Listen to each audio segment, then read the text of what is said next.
Hi, good evening, ladies and gentlemen. I'm Mamanet, Captain and PR Social Media Coordinator of Mamanet, New Jersey.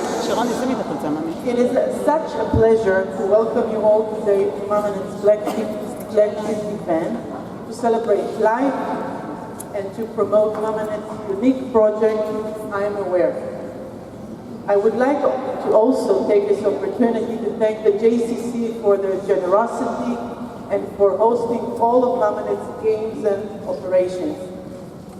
Many, many thanks to our incredible A-team who worked so hard to make this happen.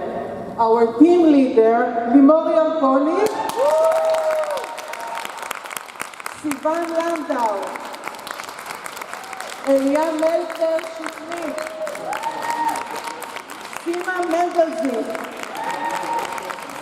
Vicky Gazit, Nati Variante, Galit Goldberg, Shira Santani, איפה שירה? ולימור אלפסי. The project we celebrate is the realization of Mamanet's vision to establish awareness to the importance of early detection.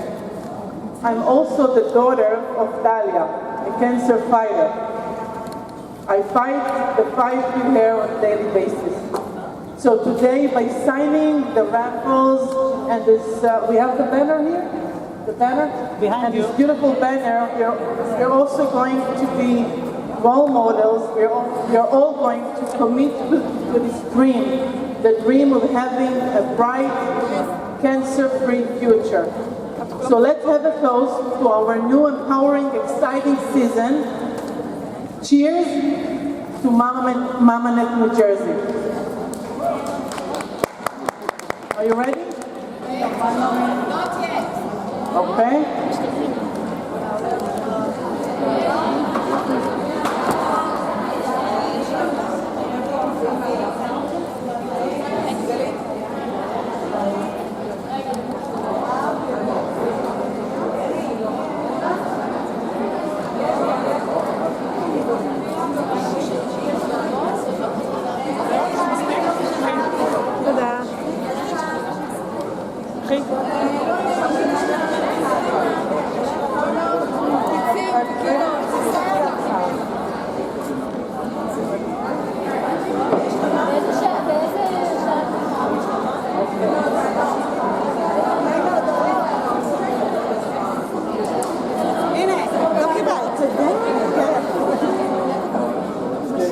Okay, you all have a cup. Let's have a toast to our new, empowering, exciting season. Cheers, l'chaim, Mamanet, New Jersey. Woo! And now I would like to call the one who runs our motor and ignites our passion, our dedicated chairperson, Sigalit Vachnish. Woo! Okay. Thank you, Ruth. Yes, we do have an amazing team. And you can see the outstanding result. Look, amazing. Thank you, everyone. Now, do you feel it? Oli, do you feel it? Do you feel the magic? Do you feel the magic? Do you feel the woman power in this room? Let's go for a round of applause for all the women that came here to support Mamanet breast cancer awareness. And you know what? We deserve another round of applause as we have reached a record of 120 players for this season. Yay! So I'm going to open up my speech today with the ending paragraph of my speech from last year. And it has to be accurate, and I don't want to miss any word. So therefore, I'm going to read it. It goes like that. I want to be selfish and ask all the women in this room to commit for a checkup so that we can all meet here together next year for another day, another game. Continuing one more generation in this game of life. Daughters to our parents, mothers to our children, grandmothers to our grandchildren, and good friends to each other. And yes, I heard you in person, and I heard you loud, and I know that the speeches last year were long. Thank you for the feedback. We hope that we change it this year. But apparently, it worked. It worked because I know that many players went for a checkup. And more than that, one of the players that went for a checkup actually found out that she joined the US's questionable 1 out of 8 women club. But thanks God, she found it early, thanks to the check, and she is a survivor. And she is going to be here with us today to give us her testimony. So if this is not enough, I don't know what else we need to do in order to convince you to take the checkup. So there was supposed to be a marker. I'm committing here in front of everyone, and I hope that everyone will commit after me. So that way we can meet here again next year for another game. As we are playing on the court, but we are not playing with our life. Thank you.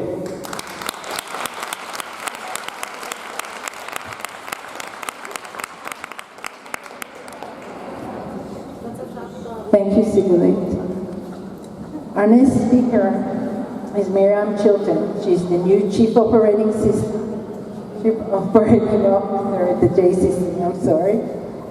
Miriam has started at the JCC this September after she has worked with the reform movement for the past 15 years.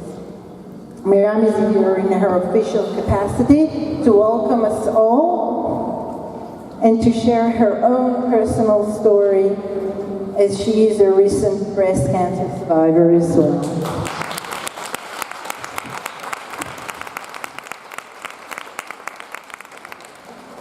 Okay, good evening, Mamanet.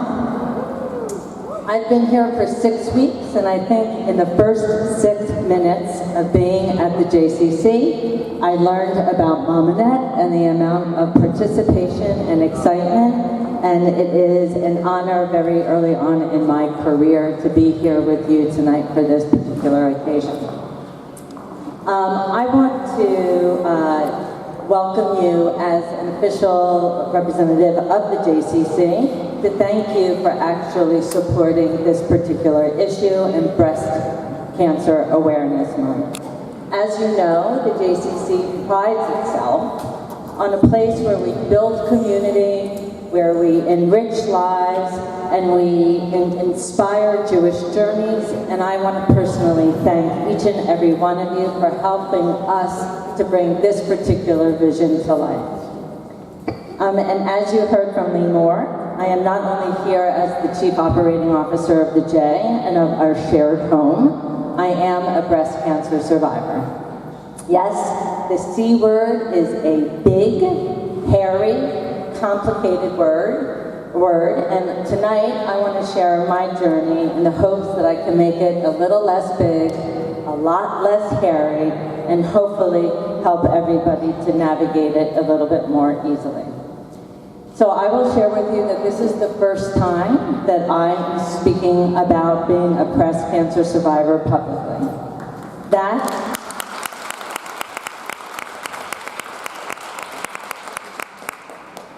in and of itself is a big step for me. And talking about boobs in a public place is really not something that has always been deemed acceptable, and I have fallen prey to those cultural norms.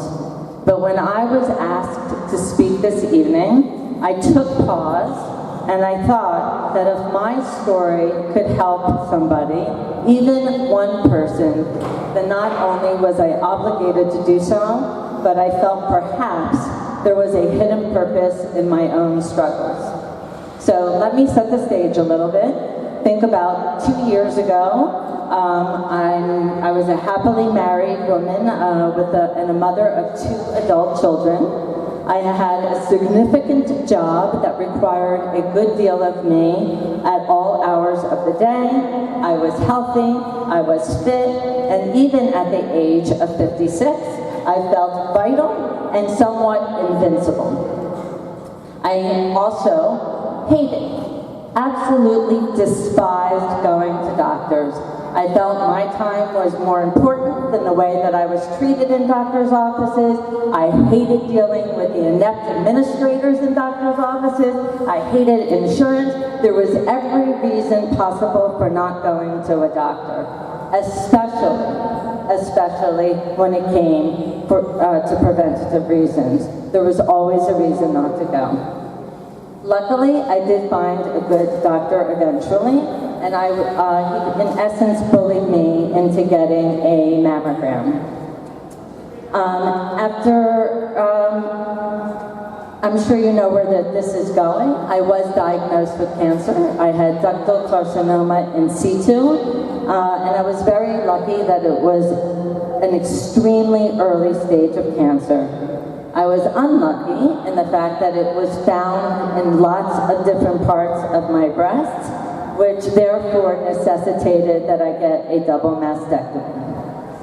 Now, this sounds all sort of like matter of fact, but I want to bring you in a little bit to the journey, because when you first get the diagnosis, you're sort of confronted with a tremendous number of decisions that need to be made, and it is a journey. It's a medical journey, trying to find the right doctors and surgeons, balancing the risks of which course of action you do or don't want to take, even learning to have trust in your own feelings and your own emotions, knowing that you have the power to make the decisions that are right for you.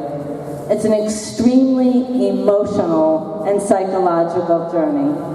Maybe it's perhaps because I'm a little vain, but I really hadn't realized how much I identified with my boobs and how I really presented myself to the world at large. And I really needed to work through that. I needed to think about what support I needed, but I also needed to figure out what support I needed to provide to others, especially to my husband and to my children. I worried about telling my children that their mother had cancer. I worried about introducing fear into their lives. I felt guilty. I was angry. I was sad. And I really felt that I was giving them a burden that they did not need. It was a financial journey. I needed to figure out, you know how I told you how much I love insurance companies. I needed to figure out what was covered, what wasn't covered, what treatment would and wouldn't, and still dealing with the bills and the invoices and the continued inept administrators. There were so many decisions that I needed to make as life just marched on. I was lucky in so many ways. I had an amazing husband and family and friends to support me along the way. Work was supportive, and I also was financially in a strong place. I'm sure you're going to hear from other speakers this evening about their own experience. And one thing I'd like to share is that every experience is different. Everybody responds differently, and every one of them is valid, and everybody should trust what it is that they need for themselves. I want to leave with you knowing that I was extremely lucky, and that luck should not play a part in breast cancer prevention. I want to encourage, as you've heard from others, that everybody should commit to conducting self-exams and to making the time, even when you don't want to have a mammogram. The breast cancer journey is so much easier when it is caught early and before it has metastasized. So thank you for helping me getting this message out. Thank you for pushing me to examine my own journey and to feel comfortable with sharing. And finally, thank you for listening. I do want to share that at the JCC tomorrow morning, also in support of Breast Cancer Awareness Month, from 9 to 12, Englewood Hospital will be here on the second floor of the gym with experts to help guide both the awareness and education process. So please feel free to come back tomorrow morning and speak with representatives from Englewood. So thank you. Thank you so much, Miriam, for sharing your story. Our next speaker is actually someone very close to us. She's a player, just like everyone of us here. Ravit's story is very important for reasons that she will share with us soon. So, Ravit, I know where you are. There you go.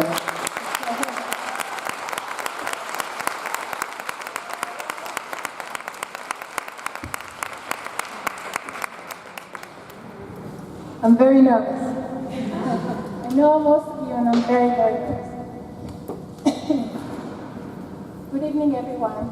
My name is Ravit Advocat, and I had breast cancer, stage 2, ER positive, HER2 negative. Only people that went through this know what I just said.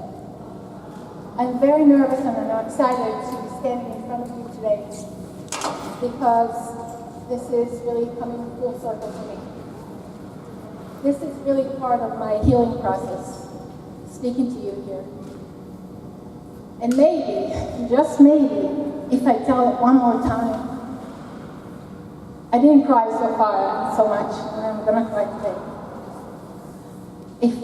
If I tell it one more time, maybe I'll believe it actually happened to me, and it wasn't some delusion. It was this event a year ago that changed my life forever.